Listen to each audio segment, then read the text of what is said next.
Thanks for tuning in to the Urban Scope podcast. We have an Inside the Scope exclusive today, an exciting topic that I'm very um, that I've been looking forward to putting out in the content space. I want to talk about my favorite or one of my favorite albums of all time, the album that introduced me somewhat into hip hop, that kind of brought me into the forefront as a purist in the hip hop game. Kind of dabbled between R&B and hip hop and a little gospel as well. But as far as hip hop goes, I always talk about Nas as Illmatic, and I'll do a breakdown on that as well. I haven't done that yet. A couple decades later, but um, just being able to talk about what these albums mean to me, and what they, kind of set the tone for me as a listener of hip hop. So I wanted to talk about Lupe Fiasco's album, his debut album, Lupe Fiasco's Food and Liquor. And when he put out this album, I was a freshman in college. And I want to say I was buying books out of the bookstore, and I saw the album. I saw the cover looking pretty cool. I was familiar with the song Kick Push, and I bought the album to see what the album sounded like. Because, like I said, a lot back in the days, there was this notion about one hit wonders, and if somebody came out with a song that was pretty big, nobody really checked out the rest of their music unless they had a catalog with other people and things like that. So he was kind of one of those artists that kind of came out of nowhere, pause, and he was an artist that was seen as a different artist. He was more of a backpack artist. Now, this was the first artist that I've kind of, that I listened to that was in that realm other than the Nas. So I was kind of interested to hear what he had, other than Kick Push. Like, what was his content be about? What direction would he's going? He was always a lyrical guy. So I wanted to see about his wordplay and the song selections and the productions and things like that. So, like I said, this was my first introduction into introspective hip hop.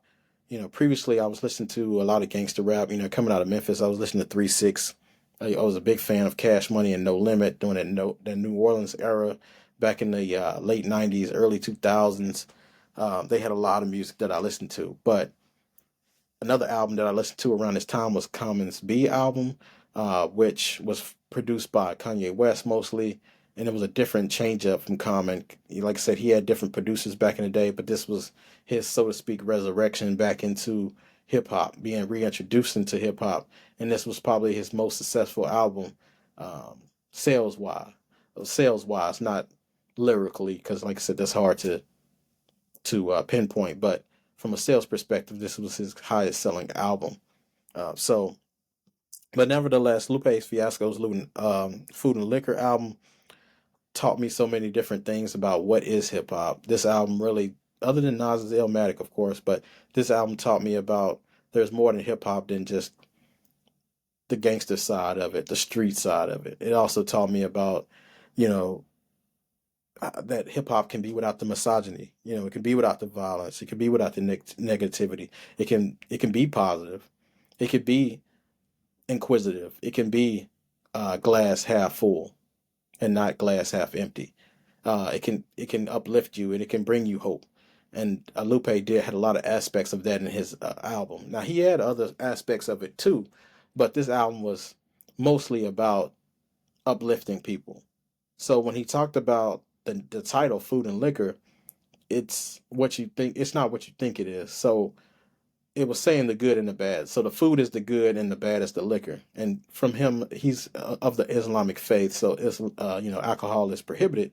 So that's he attacked it from that pinpoint too.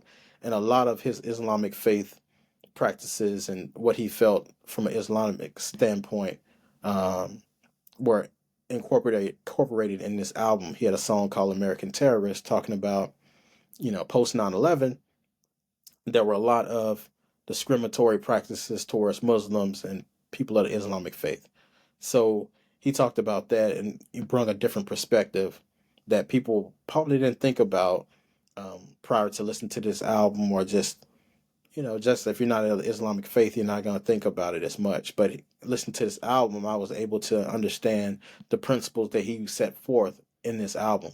So, but he also talked about, societal issues and about parenting and religion and just being yourself and and about love.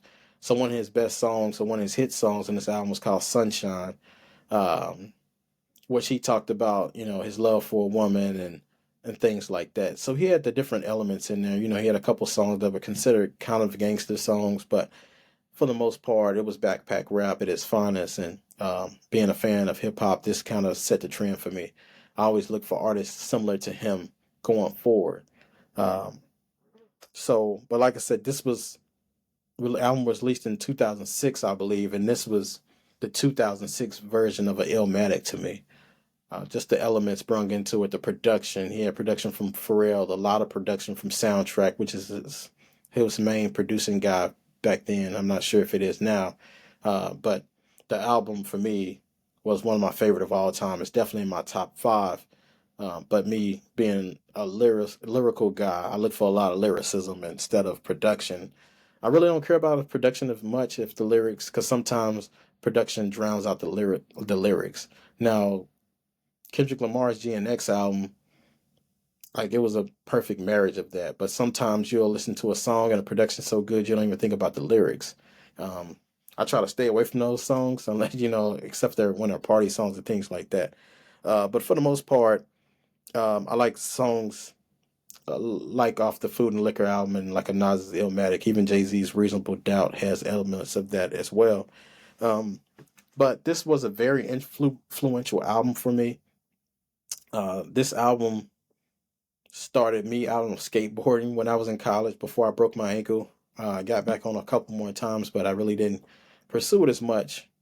But me and my friends, we liked this song in college. And we were on the HBCU. Shout out to Tennessee State University. We used to skate all throughout the campus and go down the hills and scar our knees. We didn't know what we were doing for the most part. Like I said, I broke my ankle, I want to say my sophomore year in college, going down a half pipe ramp. So this album uh, influenced me to doing that skateboarding and all the crazy stuff I did back then. So, like I said, it was very influential.